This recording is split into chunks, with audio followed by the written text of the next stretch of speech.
You gave me a fork, but I leaned forward and the pie flipped off the plate. I'm sorry. No, it's alright. I pied your laptop, Steve. I apologize. I apologize. At least you didn't cream pie it. I pumpkin pied it, not cream pie. Yeah. No whipped cream. We're good. That's seasonal, at least. All right. It didn't make too much of a mess. We're all right. Freya cleaned up the leavings. We're all set. Time to throw this out. All right. So, I was wondering. Yeah.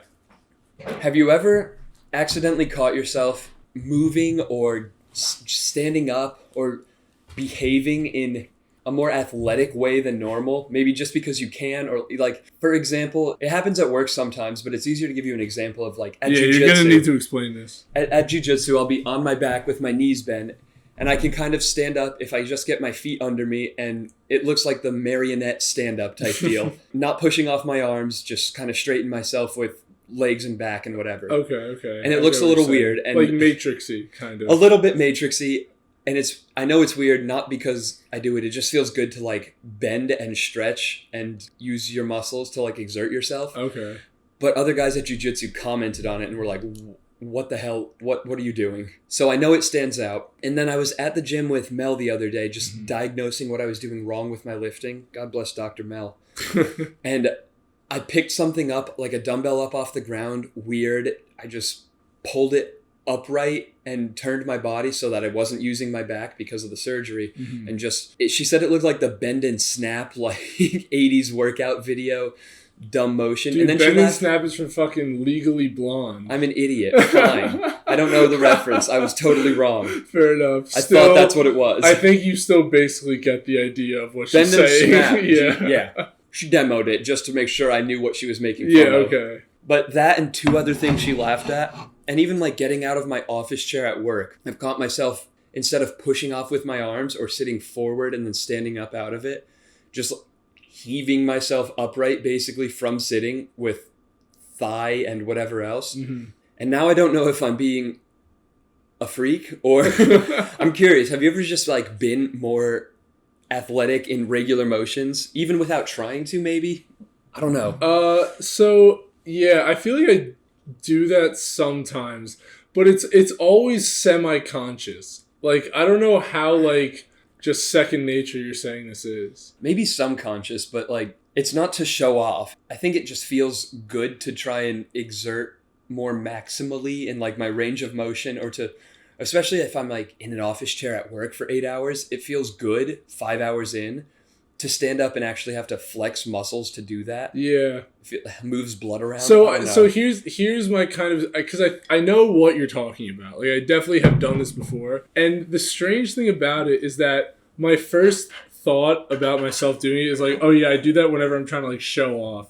But I also do it alone. Exactly. Yes. You know what I'm saying? It's not necessary. Are we showing off to ourselves, or is it more of like a second nature thing? I think it's partially showing off to ourselves. Just I feel like even if I do it by myself, it's like a small little ego boost to me, and I'm just like, fuck yeah, I could still do that. I think it's like proving that you can do that. Yeah. That activity, that motion. It takes some amount of effort. And all right, I haven't let myself go completely. Yeah, for sure. Okay, at least I know I'm not alone in that. Yeah, no, I know exactly what you're talking about. What other weird little habits are there? I used to be so bad with, like, now I recognize as legit OCD traits. Oh boy. Like elementary school, I still remember walking down, and if I brushed one knuckle against the wall, I had to brush the opposite hand, same knuckle, the same way. If I hit the pressure wrong, I had to do the right pressure on that hand, and then the one incorrect attempt on the first knuckle on the first hand. Yeah. I had to match it on that one. Of course. So that, stepping on the even amounts of colored squares with the same feet, or if there was a pattern, stepping on the same portion of the pattern as I walked through the hallways. Volume on even numbers, that one still kind of is a thing. Dude, I gotta tell you, I don't think that is unique to you, because I know exactly what you're talking about. Okay, great. Dude, like when I'm running on a treadmill, if one of my feet brushes, like say like I'm running and like my right foot brushes my left calf, my left foot has to brush my right calf in the same way? At exactly the same way, and if it is wrong, my right foot then has to compensate on my left calf. Yes! Oh my god! And it never ends until you refuse to let it end. Oh, My God. Like, you make a conscious decision of not letting it happen because you're like, I just gotta get out of my own head. You refocus. Oh my God. Yeah, I know. Yeah, I for sure know what you're talking about, and I think that happens way more often than you would think it does. You mean in terms of frequency or number of people? That type of compulsion. I think that's incredibly common because I don't find myself having OCD about just about anything, but I totally know that like even this feeling that you crave. And I've gotten so much better about it to where it's not even really any sort of compulsion now. Yeah. Sometimes I recognize it, and more often than not, if I follow through on it, 80% of the time, it's a conscious decision like, I'll scratch that old itch. I'll do it this time, but I'm aware of it. And that's enough for me. I feel like I'm in power of it. I think part of it has to do with seeing the same environment too often. Or something. Like, how do you mean? So, like, I feel like I did that a lot when I was a kid in my house. Like, in the house I grew up in. And there was, like, a tile floor. So, like, all the time when, like, eventually when I was walking on it, I couldn't step on cracks. And I had to do, like, a specific pattern of tiles as I walked, like, around the house. And I think that's just because I was in that exact environment for, like, so long. And I feel like it affects me less now because I'm more mobile. Like, I could be, like, anywhere on the weekend, and, like, I've moved into this place, and I started a new job, and, like, that was right after college, where I was in, like, that house, which was always a fucking pigsty, like... and nothing was ever the same. Yeah, exactly. Like, I don't know. I feel like having, like, a changing life mitigates that, like, very small need for like, order. Variation or rebelling against variation when you have none. You're saying you like dig deeper into the order and routine. Yeah, exactly. That might be. It's like a very light form of cabin fever, I would say. I wonder if this is more of like a proportion of people in that a lot, 70% or 80% have some tendencies like that, or if it's more indicative of maybe like a brain type or personality type. Because it's very possible. This is a small sample that we're talking about. N equals 2. It's you and me. And we have, given our differences, a remarkable set of similarities. We both went to UConn. We both bounced, did cheerleading. We were both engineering students, which means all of the stereotypes and things that come with engineering, an engineering mindset, or the ability to do that workload.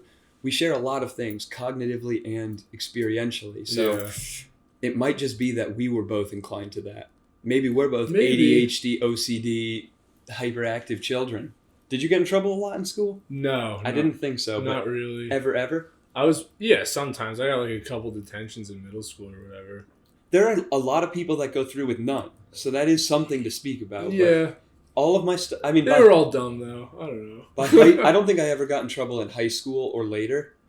But in... elementary school, all the time in trouble, and in middle school, for sure, just like straight up hyperactive acting out, and also a very severe lack of understanding of like no situational awareness. Mm-hmm. We would all be playing volleyball with a peanut butter and jelly sandwich, including the kid whose sandwich it was. But then the second the teacher looked toward that corner... That's so wild. Right? But the second the teacher looked toward that corner of the room, I'm the one who like smacks it or spiked it at the ground.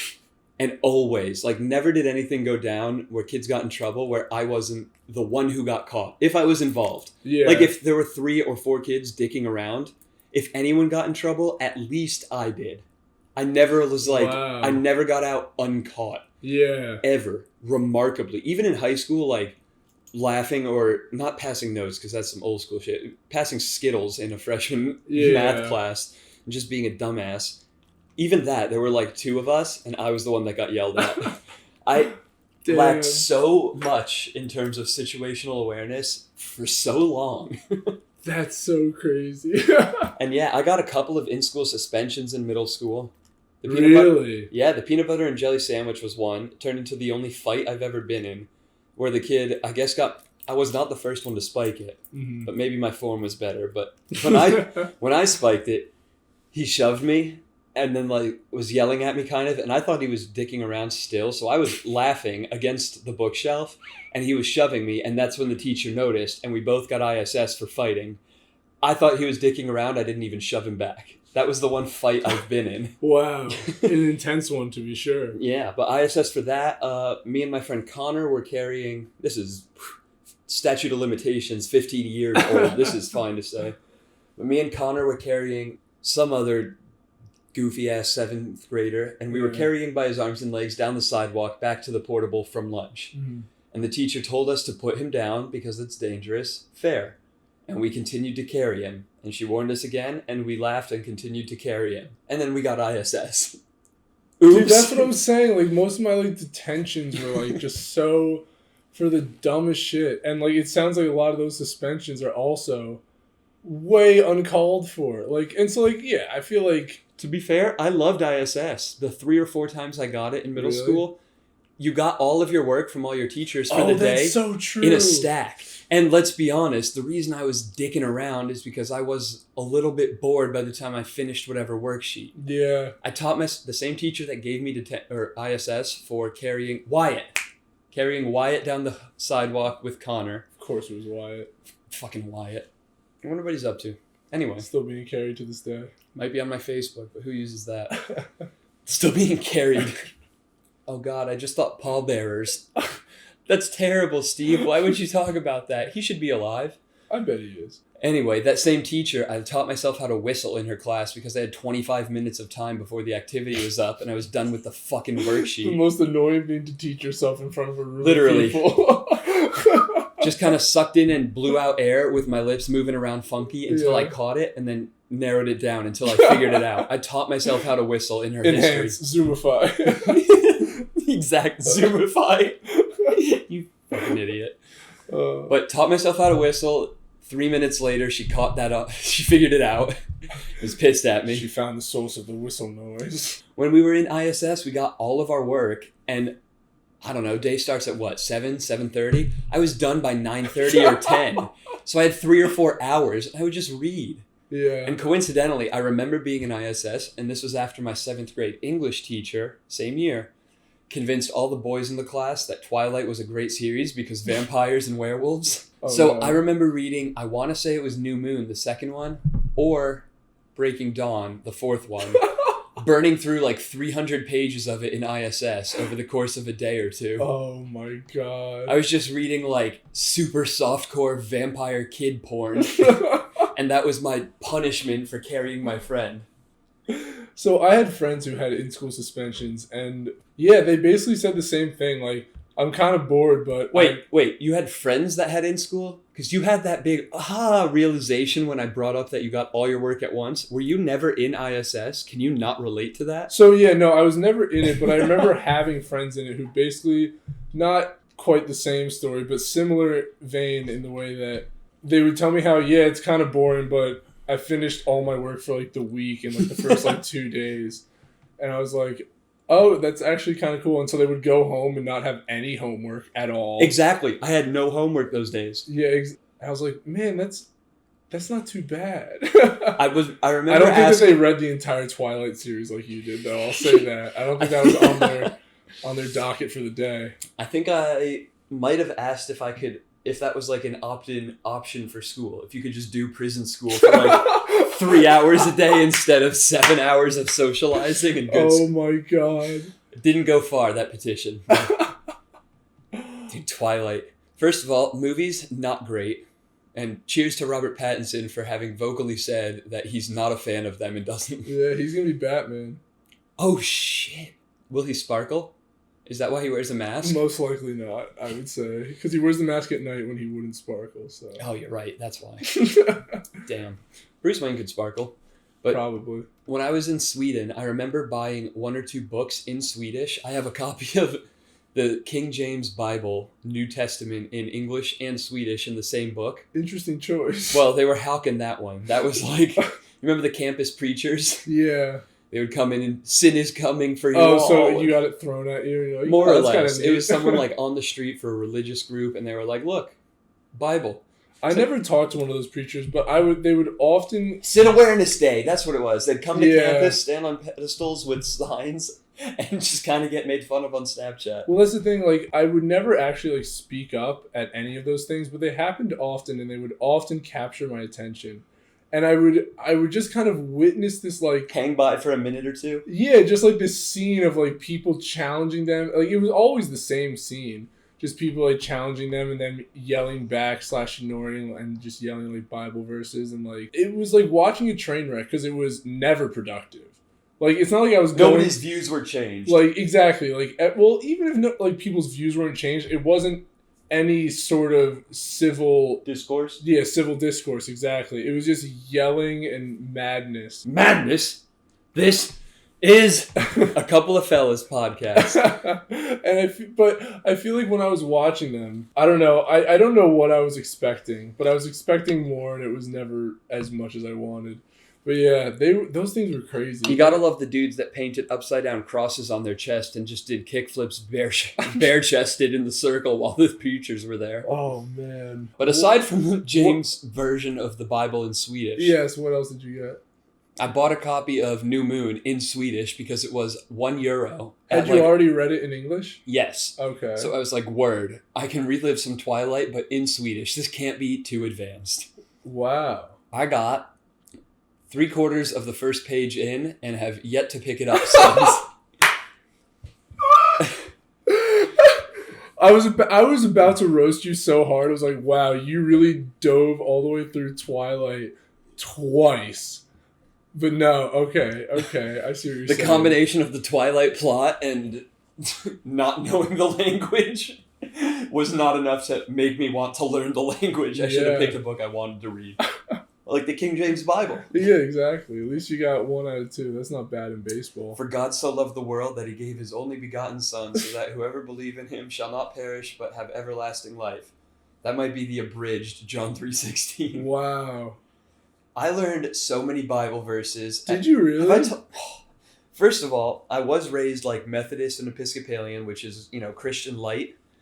They were not super intense, but there was always coffee hour after church, so we got snacks. That was great. And eventually coffee, also great. But we went to, Sunday school for a while. My mom even taught it for a bit when we were in Virginia, and maybe before with Florida or California. I don't remember Bible school then. But we did that for years. I was in the youth program. I did mission trips, both with my church in Virginia and with my church in Connecticut when I was in high school. Wow. I did the acolyting thing in Virginia for a bit. I wore the robes, lit the candles, sat on the uncomfortable chair facing the congregation. A lot of times. I see it in your eyes. No, I was never touched. I was not the most attractive kid.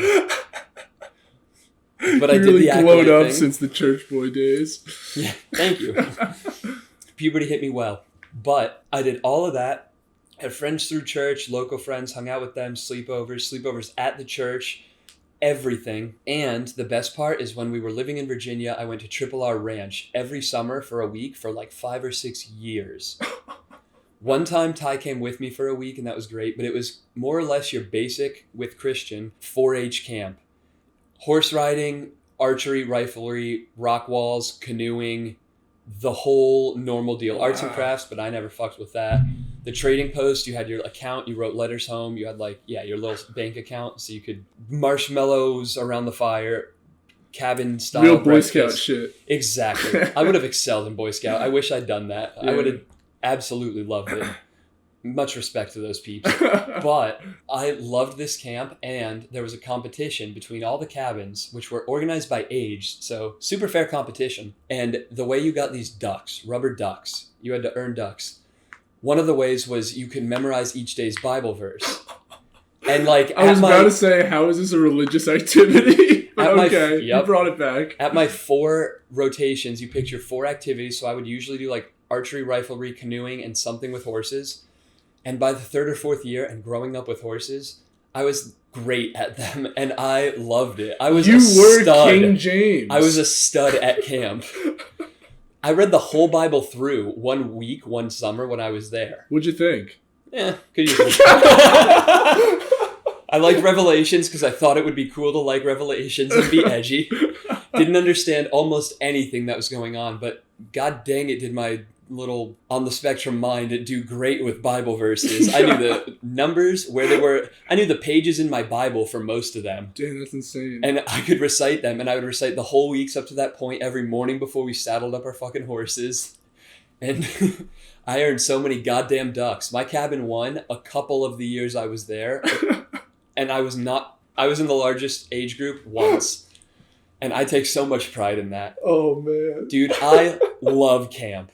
I've been a camp counselor so many times since. I love camp. I think it is such a great developmental experience, and I had a fucking blast. I love camp. So, 2 major ways we did not grow up the same. One, my family, while says that we're like Christian or whatever, the only times I really ever went to church was for Eastern Orthodox holidays at my like grandmother's church, like the Serbian church, where Mass was in Serbian, so I never knew what they were saying. And it was on Eastern Orthodox, Easter, and Christmas.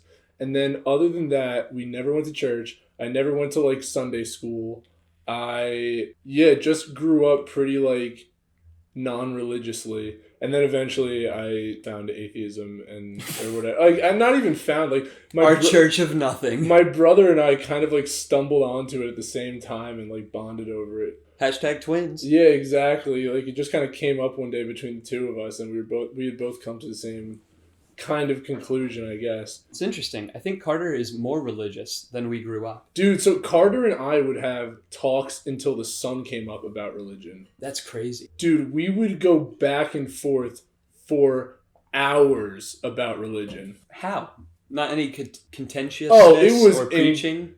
No, it was it was an argument, but a very civil one. Like, we both respected each other completely and like let each other talk, like didn't interrupt. Very much just like talked it out like that. But that being said, the conversations were rarely constructive after an hour or so because it was incredibly circuitous and just repeating points or whatever. We're not academics. Vocab word of the day, circuitous. Yeah, exactly. You might be an academic. I would say maybe cyclical. And the arguments. Well, to be fair, my parents weren't like Bible thumpers, and definitely my mom is still spiritual. I think it's predominantly Christian, her belief system. Yeah. I think my dad was more into the church and religious side of things for her because her mom and dad were Catholic and then were, I think, excommunicated when they got divorced. Yeah. But they were more religious, so I think she stuck with it longer and liked the constructive values it gave us. But we definitely, like, after middle school, we kind of stopped most of the church stuff. We went once a month in high school, and that was enough to keep me involved with the youth group and do like the youth retreats I did in middle school and youth mission trips in high school. But we stopped going regularly by then. So I was like 14, 15, and then around 15, 16, we were just going on Christmas and Easter. And we still do most of the time, Christmas and Easter. But now that like I'm true adulting, Carter was, I don't know, at school or planning for boot camp this past Easter, and I was living somewhere else. So we don't even, the time we get to spend together is 36 hours of family time for the holiday. We don't spend 2 or 3 of it doing church at a congregation we don't really know. Like, we've kind of fallen out of it, although, you know, we're still spiritual to varying degrees. So they didn't raise me super hardcore Christian, but definitely like, it was present. Yeah. I get it. The other thing that I don't have in common with you is I was not much of a camp kid. Exactly. Oh, dude, I love... Like, I went to camp for a few years, like, after... Was this like a sports camp, soccer camp? Or... So a couple of them were, like, never sleepaway camp. Oh, okay. Yeah. Just day camp at most? Yeah, day camp at most. Oh, sleepaway is immediately a whole different tier of experience. And that was from, like, the year before kindergarten, probably through 1st or 2nd grade. Dude, you and I would have so much fun being camp counselors right now. I don't know, dude. I don't know if I want to deal with, like, kids like that much. It's so easy because they look up to you so hard in such a subconscious way. Yeah. Just seeing that you are literally an adult and like spending focus and attention with them, and then anything you're doing, you are going to be doing better. Yeah. Like any capture the flag game, any soccer, to a kid who is trying as hard as they can and maybe competitive with the other kids, you're a god. So any amount of effort, even though it seems like you're turning the nozzle of enthusiasm all the way up all the time, which does help, still ingratiates you to them so much. Like, you could be having a super casual game of soccer with the other counselors while a bunch of campers are running around the field with you, playing, air quotes, and they're just going to be like, oh my God, you see Steve playing soccer with us? Whoa. It's very easy. And it's so rewarding because they look up to you and because it's really not hard to turn on the like paragon act while you're with kids. Yeah. It's very easy to not swear, to be enthusiastic. Just be like, what's our next activity? Like, all right, you guys excited to make some fucking bead necklaces? Yeah. Let's go. Who's going to make the one with the coolest pattern? What? And they're all, hell yeah, losing their minds. It makes you feel like a celebrity, and you're also enriching and teaching, and it just feels like a good and easy experience. And I think you would actually do much better than you think, especially when they're not your kids. You know you're shed of most responsibility. Yeah. It's like being the weekend warrior dad. It's very easy to come in and be dope as shit for 5 days and then never see them again. I agree. I think I'd be fine at it. I don't know if I would, like, how long would I enjoy doing that for? Because you seem to be indefinite. I think I'll definitely hit an age where it's a combination of no longer appropriate. An age? And I don't have the energy for it. But how long a period of time at, like, let's at say, a go. this age, or last year, or even the year before? Like, could I do it for 3 months straight in the summer, or just 2 months, or 6 weeks?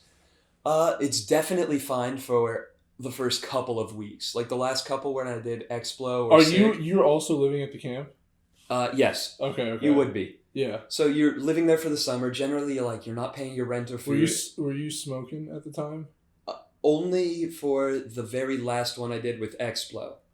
Okay. When I worked there with Tabitha. Yeah. When we had some breaks that alternated, so every other night you had off. So if we were leaving the campus at 7, her parents lived 25 minutes away. We went there almost every other night, which made it also a lot easier to like live.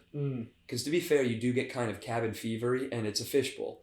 Drama focuses and develops, like little relationships spark between counselors. It sounds like high school, but smaller. And it's intensified and shortened. But it's also very fun because it does feel kind of like a concentrated rush of exactly the fun things about high school. Yeah. If you're not worried or stressed about it. Yeah. You could get engrossed in it, and I'm sure it could suck, and I've seen people have like terrible times being a camp counselor. Really? Wait, what are some like bad stories that happen to people while sometimes they were camp just counselors? Drama will happen. Drama will develop around people, and there will be catfights and like feuds between parts of the staff, and it's just so stupid because the bureaucracy is so small and focused.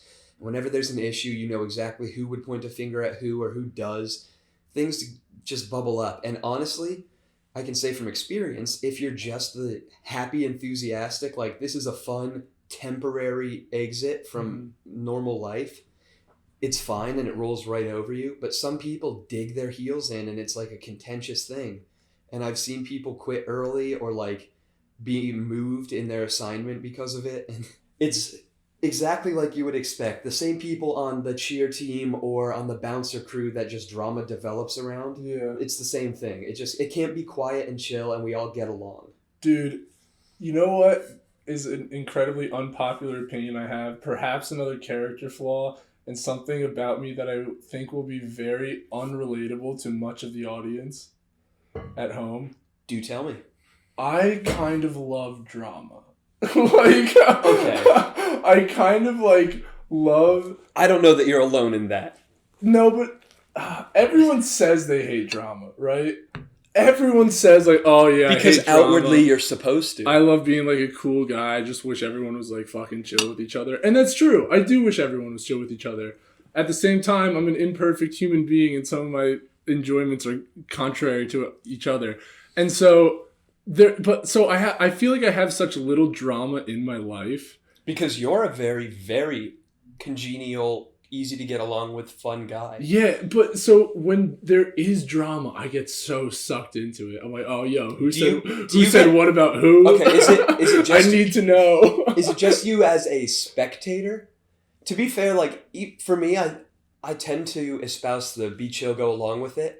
And I think that has become more real in that is what I look for and kind of put that vibe out. And I get less drama back than I used to in my life.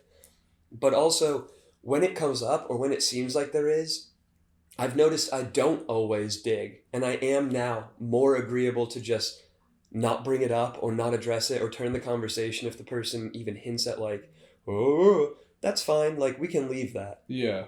So that's where you're saying you would dig in and ask. Are you just a spectator or do you get involved in the drama? So here's the level of drama that I like to have in my life. And this is going to be a little bit of an ego stroke for myself, I think. But I'll say how I feel. And so Speak your truth. It's the kind of drama where it's bad enough where people are expected to take sides, because I think I'm very good at not taking sides in an argument. You're extremely good at that. Like, I feel like I'm very good at not succumbing to that. But the phase where a lot of people who are constantly in drama, like, oh, I gotta pick a side in this breakup. Oh, I gotta pick a side in this, like, Tabitha tried to use Mel against me, but she never ever said that you sided with her, even in her delusions. With Tabitha? Yeah. Dude, I mean... She was like, Mel agrees, which wasn't the case when you talked to Mel, but even Mel has, like, strong enough opinions that she seems to fall on a side or another. Yeah. Not so with you. It never gets brought up. Well, here's the thing, though. Even when you two broke up, and it was the first time, like, it was a big deal for sure. Like, a lot was going on, but even then, I hung out with her. I went to her place once, like, you two had, like, broken up less than a week before, but, like, I still, like, I wanted to reach out to her and, like, see how she was doing, and we, like, hung out, and we talked for, like, a couple hours, and, like, I was still friendly with her, and if I saw her out, I would still be friendly. Absolutely. You know what I'm saying? Like, obviously, I'm closer with you, and I hang out with you more. And I absolutely don't fault you for that. I like that attitude, but yeah, that is definitely a marker that you are an agreeable person. Yeah. So I'm still curious.